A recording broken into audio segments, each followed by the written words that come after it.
We'll be trying to discuss about naive-Bayes classification. So naive-Bayes classification is one of the most simple and powerful algorithms of supervised machine learning uh, classification method. It talks about the prerequisite of naive-Bayes is about Bayes theorem, where we need to understand the conditional probability about how to assume and how to check the prior data for the likelihood of happening something, and accordingly we will try to classify objects. The main advantage of naive-Bayes classification is it can be used for very large data set. So among all the classification methods, like for example, if I consider KNN classification, KNN classification has a drawback that cannot be applied for very large data sets. So at that point of time, we can apply naive-Bayes classification where the probability of getting some decision, the binary decision is yes or no, or thus we can divide the decision. Here you can see the sample representation of how naive-Bayes classification can be performed. So here you can see you are having three different symbols like yellow, different colors like yellow, red, and green color here, light green color. So here you can see these objects are classified based on the color and also based on the shape. To do this classification, there is a classifier which is which is actually designed based on the conditional probability. Here you can see the formulae of conditional probability, which is part of your Bayes theorem, which we'll be learning in the upcoming slides. Okay, please make a note that Bayes theorem is a prerequisite to understand the naive-Bayes classification. Okay, yeah. As I said, we need to discuss about Bayes theorem. Bayes theorem is one of the statistical and probability theory where it describes the probability of an event based on the prior knowledge of many conditions that may be related to particular event. So as I already informed, it is called as conditional probability, where the likelihood of happening an event can what's the chance of some event may occur or not. So we have learned about this in the previous sessions like probability and statistics, where you have learned about Bayes theorem. So we have many applications for Bayes theorem in real world. So we'll be seeing some sort of examples in the upcoming slides to understand the concept of Bayes theorem and how Bayes theorem can be applied for naive-Bayes classification. Okay, talking about the principle of Bayes theorem. So given a hypothesis H and evidence E, so Bayes theorem states that the relationship between the probability of hypothesis before getting some evidence and the uh, probability of hypothesis after getting an evidence need to be computed, and that is being given as P of H by B, H by E is equal to P of E by H into P of H divided by P of E. This is the formula for conditional probability, or which is the formula for Bayes theorem. Now let's look at what actually is this P of H, what is P of E. So as already said, P of H is the hypothesis or the probability of hypothesis before getting an evidence, and P of H by B is the probability of hypothesis after getting the evidence, and P of H by B, H by E is called as the likelihood ratio. So simply we can say we can confine the Bayes theorem into single line, saying that the posterior probability equals the prior probability times the likelihood ratio. That is the simple explanation with respect to formulae of Bayes theorem. So what is P of H? What is P of H by B? P of H, you can see it is called as prior probability. P of H by B, H by E is called as posterior probability. Okay, so this is the formula to understand Bayes theorem. Now let's look at the example to understand the Bayes theorem in detail. So here you can see the best example what we can take to understand Bayes theorem is taking into consideration a deck of cards. So you all know in cards we are having 52 cards, which are actually of 13 numbers, 13 into 4 or 4 different symbols. We are having 52 cards. Now if we are considering some deck of cards, and if we are taking a small problem over there, if we wish to find out the probability of card we pick at random to be a king, given that it is a face card. So what is a face card? Face card includes J, K, and Q. These three are called as face cards. So how many face cards we have? So basically we have three different face cards, and 3 into 4, that is 4 number, we are having total of 12 face cards. So if you want to get a solution for this problem, so according to Bayes theorem, we can solve this problem step by step, something like this. You can see here the formulae, that is P of king with respect to face card is equal to P of face card with respect to king into P of king divided by P of face card. So if I compute, if I take this formulae, I need to get values of each and every consideration. So you can see here P of king, that is what is the chance of picking a king card is. So we are having 4 cards among the 52 that are kings.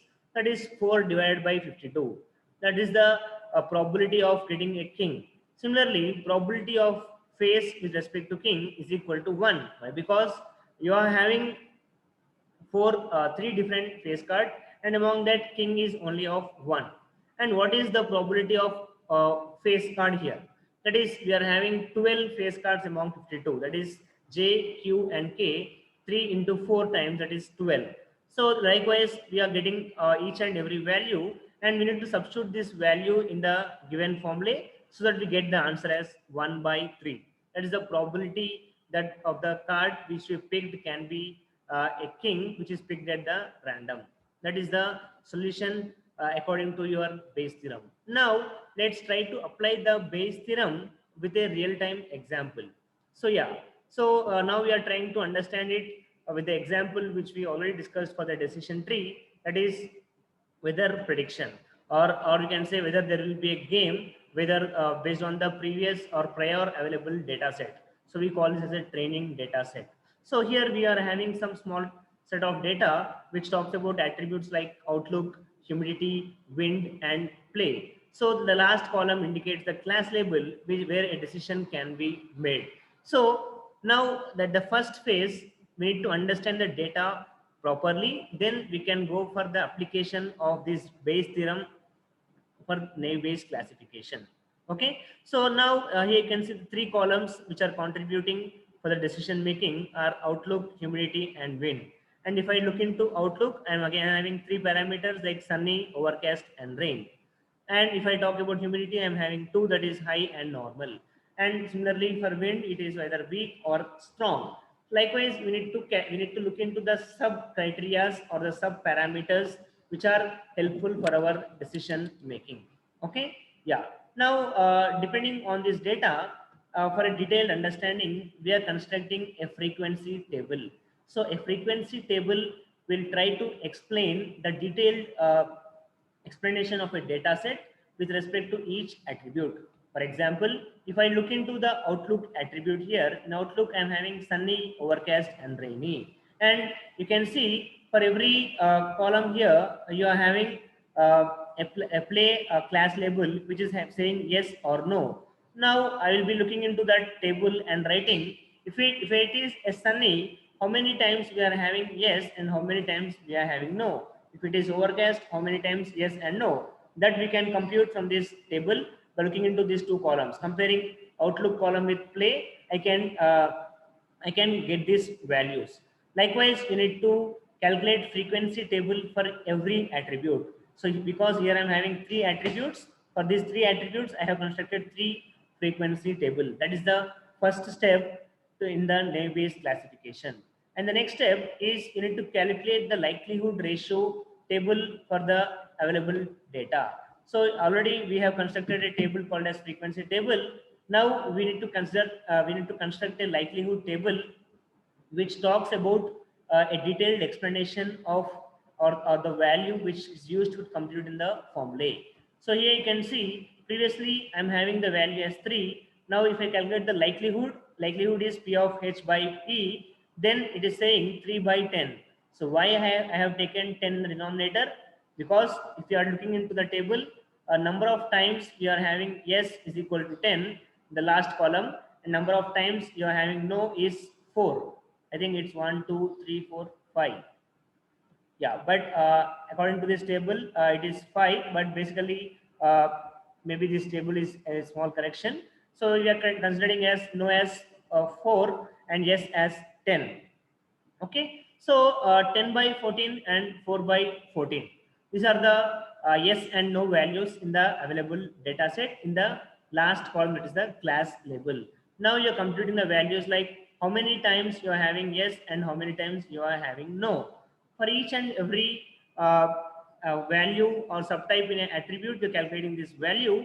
And depending on these values, for example, you can see P of Sunny and yes is equal to 3 by 10, which is equal to 0.3, and only P of Sunny is equal to 0.36. These values need to be updated in the formula, and accordingly you will be getting these values, that is 0.591, that is yes with respect to Sunny, and likelihood of no with respect to the Sunny, that is 0.40. Now the same way we need to compute the likelihood for humidity and also for wind. So I have done this here. You can see likelihood for humidity, the values are computed, and likelihood for wind also we have computed the values. Now these values should be applied. Now with these values, a model is being built, and for these values, you can see here, now a new value is given as a test data set. So now we are having a new condition saying that if outlook is equal to rain and humidity is equal to high and wind is equal to weak, there is high humidity and there is a rain probability. So with the data, with the given input data, we need to predict whether there will be a play or not. So for that, we need to calculate the likelihood of all the values again using the Bayes theorem. Yeah. So using the Bayes theorem, we need to calculate the likelihood of yes on the day and likelihood of no on the day. So likelihood of yes is equal to 0.0199 and likelihood of no is equal to 0.166. But how did I get these values? Here it is a formula which is being taken into consideration, and we have already calculated the values and kept here. These values need to be updated here. So once I update these values with this values, I'm getting once the normalization is completed, here you can see the result is 0.55, and here it is for yes, and for no it is 0.45. So with this result, I can say I can make my decision saying that 55% there is a chance of gain, there is a game, and 45% there is a chance of there is no game. This is how we need to compute the values of Bayes theorem, and with this we'll be making a decision. Okay, yeah. Now let's look into the one more example similar to the previous example. Here we are having three attributes again, and the fourth attribute is talking about the decision making, that is whether a bike is a damaged bike or not. The first attribute can be ignored here because it is only about the transaction ID. So here we are having attributes like color, type of vehicle, and where it is being originated. So it can be India or Japan, or we are having two different countries here, and two different types of vehicle, that is a sports vehicle or a moped vehicles, and two colors, that is blue or red. So depending on these inputs, we need to design a model, and that model need to predict a new value. So yeah, for this, we apply again a Bayes theorem formula, and using this Bayes theorem, we'll be calculating number of times yes repeated here and number of times no. You can see number of times yes among 10 is equal to 5, and number of times no among 10 is equal to 5. Yeah. So here you can see that is called, that's why we taken the value as 5 by 10. So now here you can see there is some new value given, that is blue, India, and sports. The color is blue and originated from India, and the type of bike is sports. Whether this type of vehicle is a damaged vehicle or not. If you want to compute, then you need to calculate the conditional probabilities of each and every table, of each and every attribute. For color, we are computing the values for type and for origin also. Now, once I get these values, I'll substitute them in the formula, and with that formula, we can make a decision. Here you can see 0.072. That is a probability that the vehicle is not damaged. That's how a model is being built and a decision is made for a new attribute. Okay, yeah. So now let's try to get into the applications of Naive-Bayes classification in various sectors. So if we talk about application of Naive-Bayes in industry, basically in today's busy world, news is something very important, which is being available for us in mobile, right? So if you want to classify your news, or if you want to categorize your news into different classes, then the naive-Bayes classification is the best fit algorithm for this type of data. So because we are having various categories of data like sports, education, crime data, or any political news, there are different categories of news which is available every day. So if you want to categorize such type of news, we actually go for a naive-Bayes classification. That is one of the major application of naive-Bayes in industry. And next important application, which every person who is using Gmail or any other mail, they can link this application. So email spam filtering, it is one of the application which is used by Google, and for this classification we will be using naive-Bayes classifier model. So naive-Bayes classification classifier works by correlating the use of tokens with a spam and non-spam emails, and then using Bayes theorem, it will try to calculate the probability that an email belongs to a spam folder or it is not a spam folder. So using the prior available information, it may make its decision. That's how spam filtering is one of the important application of naive-Bayes classification. Okay. Next application is medical diagnosis. As you all can see, due to the rise of many diseases in real world, today's world, even we are not having a proper appointment of doctors because of their busy schedule, right? So yeah, so in today's world, because of the available technology, you can directly design a model which will automatically try to, based on the symptoms, it may give some medicines, it can recommend some medicines, or it can act as a virtual doctor. So if you want to design a medical diagnosis application in machine learning, we actually use naive-Bayes classifier, which takes into account evidences from many attributes, and it will try to consider many experts inputs, and accordingly it will try to predict and make some transparent decisions.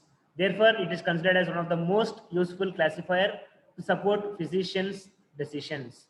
So it will consider the prior data, it will take the decisions of experts, and accordingly it will try to make some decisions. Okay. And the one of the other application is weather prediction.